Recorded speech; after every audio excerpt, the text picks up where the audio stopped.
सुग्रीव जी की कथा। ना सर्वे भ्रातरस्तात भवन्ति भरतोपमाः मा द्विधा वा पितुः पुत्राः सुहृदो वा भवद्विधाः। श्री राम जी सुग्रीव जी से कहते हैं, भैया सब भाई भरत के समान आदर्श नहीं हो सकते, सब पुत्र हमारी तरह पितृभक्त नहीं हो सकते और सभी सुहृद तुम्हारी तरह दुख के साथी नहीं हो सकते।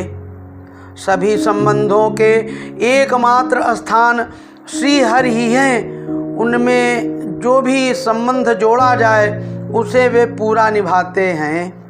सच्ची लगन होनी चाहिए, एकनिष्ठ प्रेम होना चाहिए। प्रेम पास में बंधकर प्रभु स्वामी बनते हैं। वे सखा, सुहृद, भाई, पुत्र, सेवक सभी कुछ बनने को तैयार हैं। उन्हें शिष्टाचार की आवश्यकता नहीं, वे सच्चा स्नेह चाहते हैं। प्रभु तरु कपि डार परते किए आप समान, तुलसी कहूँ न राम से साहिब शील निधान। सुग्रीव को भगवान ने स्थान स्थान पर अपना सखा भक्त माना है। बाली और सुग्रीव ये दो भाई थे, दोनों में ही परस्पर बड़ा स्नेह था। बाली बड़ा था इसलिए वही वानरों का राजा था। एक बार एक राक्षस रात्रि में किष्किंधा आया, आकर बड़े जोर से गरजने लगा। बाली उसे मारने के लिए नगर से अकेला ही निकला। सुग्रीव भी भाई के स्नेह के कारण उसके पीछे पीछे चला। वह राक्षस एक बड़ी भारी गुफा में घुस गया। बाली अपने छोटे भाई को द्वार पर बैठाकर उस राक्षस को मारने उसके पीछे पीछे उस गुफा में चला गया। सुग्रीव को बैठे बैठे 1 माह बीत गया, किंतु बाली उस गुफा से नहीं निकला। 1 महीने के बाद गुफा से रक्त की धार निकली। सुग्रीव ने समझा मेरा भाई मर गया है, अब वह राक्षस बाहर निकलकर मुझे भी मार डालेगा। अतः उस गुफा को एक बड़ी भारी शिला से ढककर वह किष्किंधापुरी लौट आया। मंत्रियों ने जब राजधानी को राजा से हीन देखा, तब उन्होंने सुग्रीव को राजा बना दिया। थोड़े ही दिनों में बाली आ गया। सुग्रीव को राजगद्दी पर बैठा देखकर वह बिना ही जांच पड़ताल किए क्रोध से आग बबूला हो गया और उसे मारने को दौड़ा। सुग्रीव भी अपनी प्राण रक्षा के लिए भागा। भागते भागते वह मतंग ऋषि के आश्रम पर जा पहुंचा। बाली वहां शापवश नहीं जा सकता था, अतः वह लौट आया और सुग्रीव का धन, स्त्री आदि सब कुछ उसने छीन लिया। राज, स्त्री और धन के हरण होने पर दुखी सुग्रीव अपने हनुमान आदि 4 मंत्रियों के साथ ऋष्यमुख पर्वत पर रहने लगा। सीता जी का हरण हो जाने पर भगवान श्री रामचंद्र जी अपने भाई लक्ष्मण के साथ उन्हें खोजते खोजते सबरी के बताने पर ऋष्यमुख पर्वत पर आए।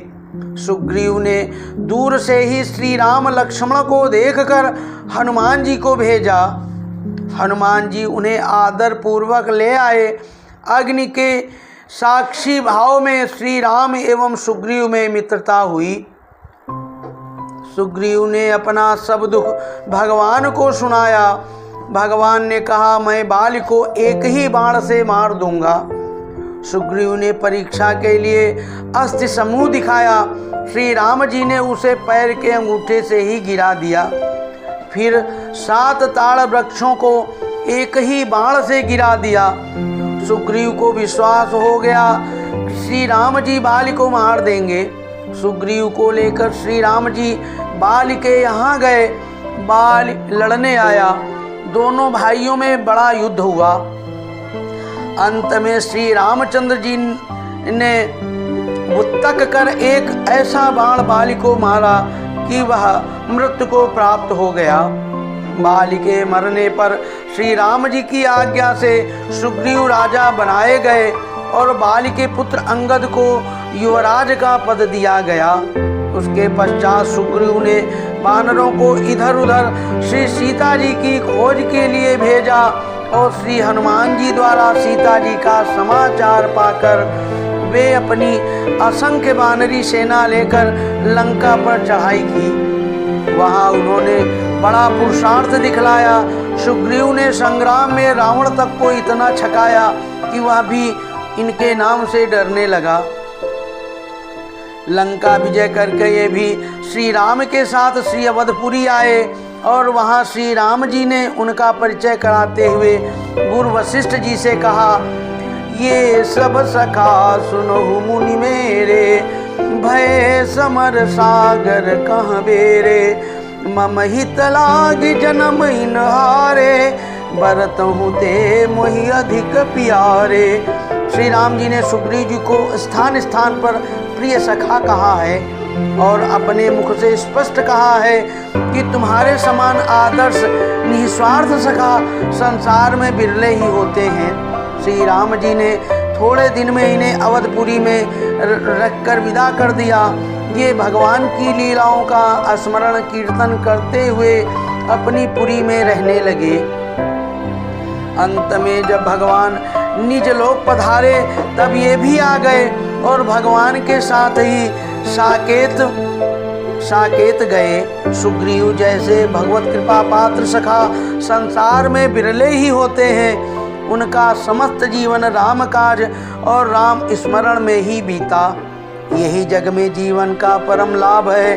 भगवान से प्रार्थना करते हुए सुग्रीव जी ने कहा, त्वत्पादा पद्म अर्पित चित्तवृत्ति सत्वा संगीत कथा सुबाणी, त्वद्भक्त सेवा निरतौ करो में, त्वदंग संगम लभताम मदंगम, त्वन्मूर्ति भक्तान सुगुरुम चक्षुः, पश्यन्त जस्रम न शृणोतु कर्मः, त्वज्जन्म कर्माणि न पादयुग्मं, ब्रजस्तु वस्त्रं तव मंदिराणि, अंगानि ते पादरजो मिश्रतीर्थानि, बिभ्रत हित्र शत्रुकेतो शिरस्त्वदीयं, भव पद्मजाद्यजुष्टं पदम राम नमत्वदश्रम। प्रभो, मेरी चित्तवृत्ति सदा आपके चरण कमलों में लगी रहे। मेरी वाणी सदा आपका नाम कीर्तन एवं लीला गान करती रहे। हाथ आपके भक्तों की सेवा में लगे रहें और मेरा शरीर आपके पाद स्पर्श आदि के मिस से सदा आपका अंग संग करता रहे। मेरे नेत्र सर्वदा आपकी मूर्ति, आपके भक्त और अपने गुरु का दर्शन करते रहें।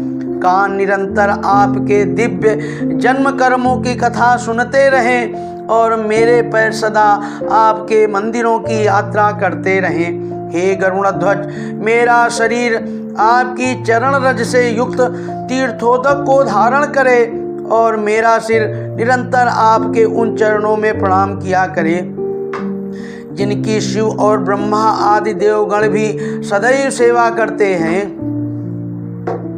बोलो विष्णु भगवान की जय, बोलो लक्ष्मी मैया की जय, बोलो श्यावर रामचंद्र की जय, बोलो पवन सुत हनुमान जी महाराज की।